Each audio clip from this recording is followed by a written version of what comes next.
Thank you. Thank you very much. Thank you, Secretary, for this extraordinary speech. American democracy, American leadership at its very best. Well, thank you. It was an honor to be here with you and listening to this tour de force of scientific analysis, detailed knowledge, and visionary inspiration. And now, since your voice is still with us, let's hear it for Icelandic medicine. you have kindly agreed to take some questions in the democratic spirit of your own life. So any of you who wants to take this opportunity, and we will start here in the front row and bring the microphones.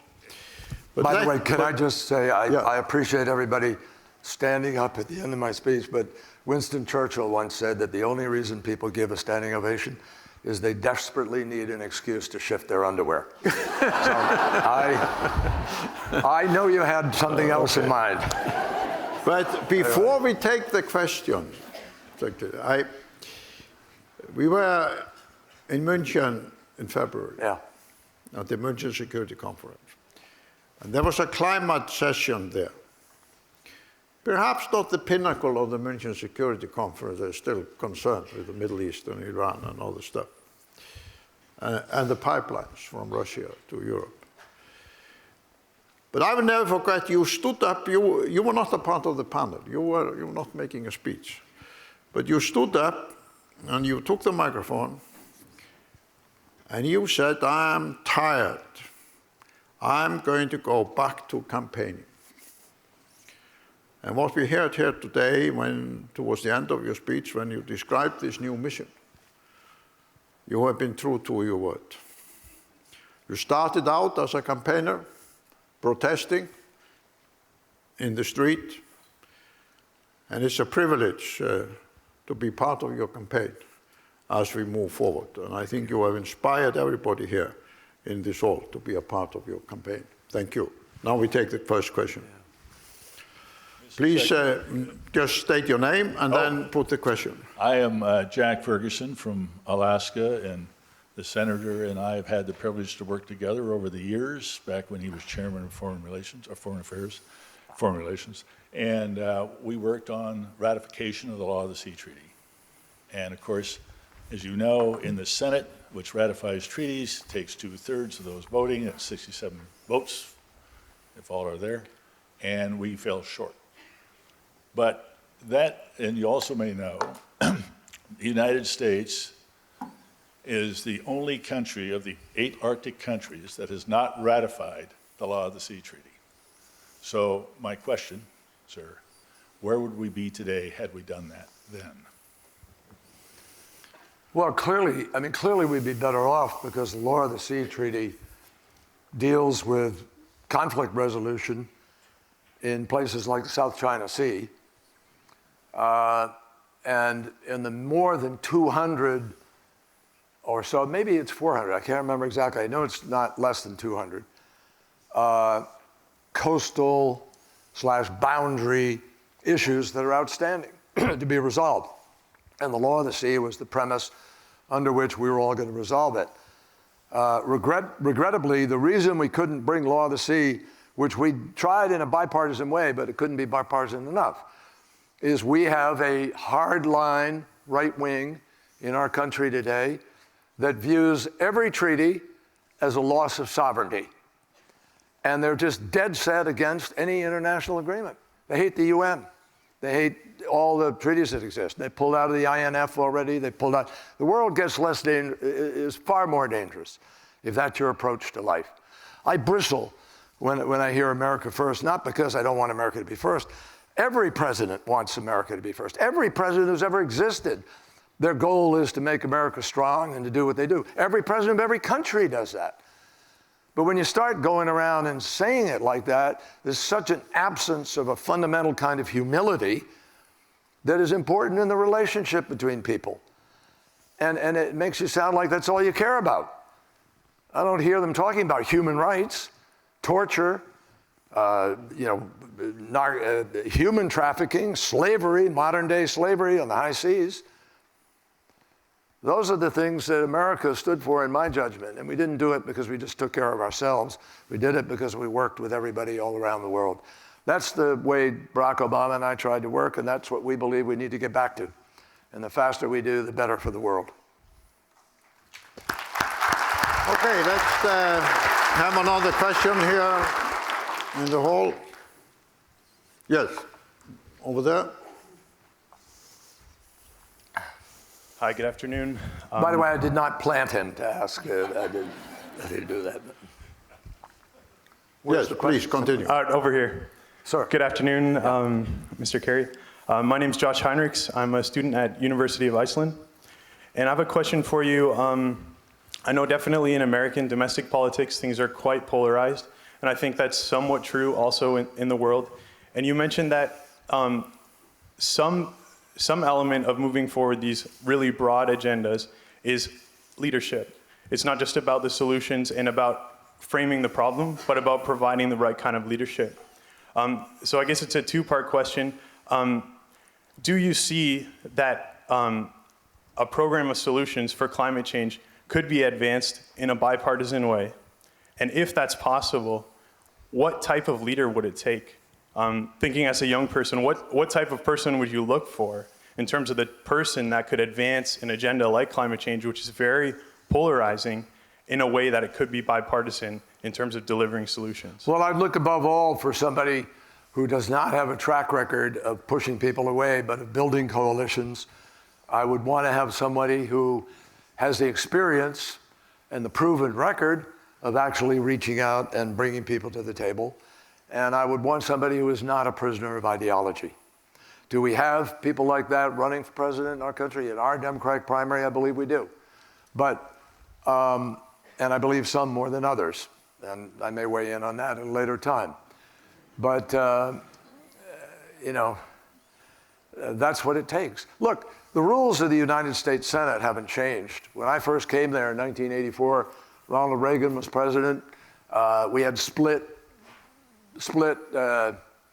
majorities, Republican and Democrat, and then vice versa.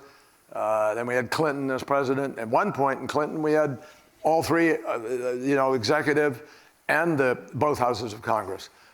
And I think, regrettably, the president didn't do something that both myself and then Senator Bradley and Joe Biden urged him to do, which was do campaign finance reform, get the money out of our politics.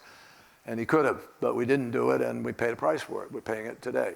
So I think we got to recognize the rules haven't changed in the Senate that much. There's a minor rule change on judges, but it's the people who've changed. Now, let me just share with everybody. Winston Churchill once said that democracy is the worst form of government, except for everything else. And you got to think about that.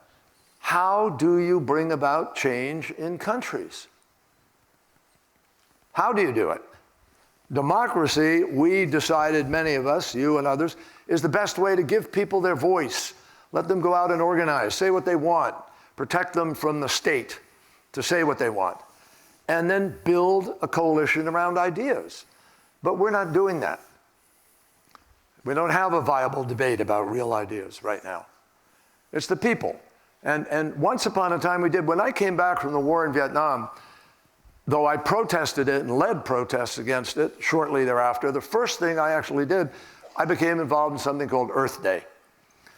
And we brought 20 million Americans out of their homes on the same day, all across our country. Nobody had ever seen anything like it, saying we don't want to live next to a toxic waste site. We don't want to live next to a dump with toxins that get into our water and give you cancer. I mean, a whole bunch of things. We don't want to have a city like New York or Los Angeles where you can't even see from one side of the city to the other. Those were felt needs. And what we did was we organized out of those 20 million people, we targeted the 12 worst votes in the US Congress. And in the 1972 election, we defeated 7 of the 12 Congress people. You know what happened? All the survivors said, oh my God, this is a voting issue. Even Richard Nixon said, this is a voting issue. He tried to grab it. He devoted 1,000 words to it in his State of the Union message that year, and scant anything to, Vietnam and other issues. So we made it a voting issue. You know what happened? We passed the Clean Air Act, safe drinking water, marine mammal protection, coastal zone management. We created the Environmental Protection Agency of the United States of America. We didn't have one, and Richard Nixon signed it into law. Why did all that happen?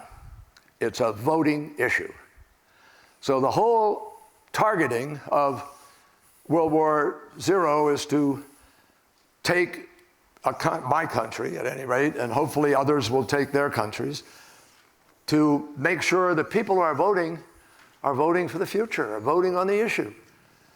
In 2016, when President Trump was elected, do you know what the eligible voter turnout was in the United States?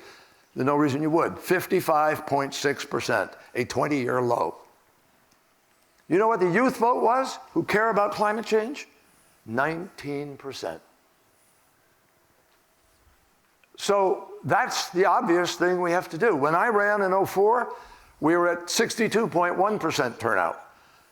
When Obama got elected 4 years later, we were at 63.7% turnout. Get the drift? If we make this a voting issue, if people can be stirred to vote the way people vote in Sudan and in the Philippines and in the West Bank and in Kenya, all of which are elections I've observed, where people waited 15 hours in the hot sun just for the privilege of voting, if we do that, we're going to win the future.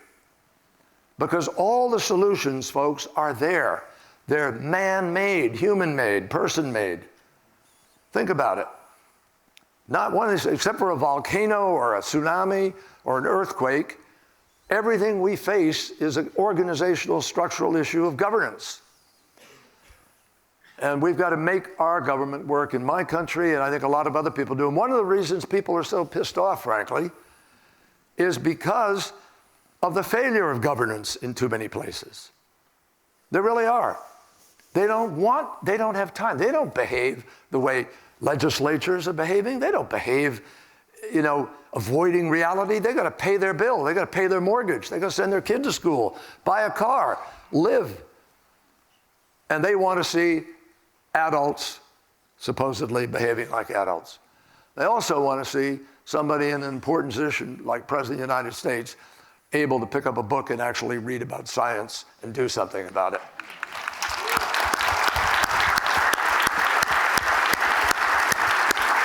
With those words, I again thank you for having traveled over the night to be with us here today and to receive the prize.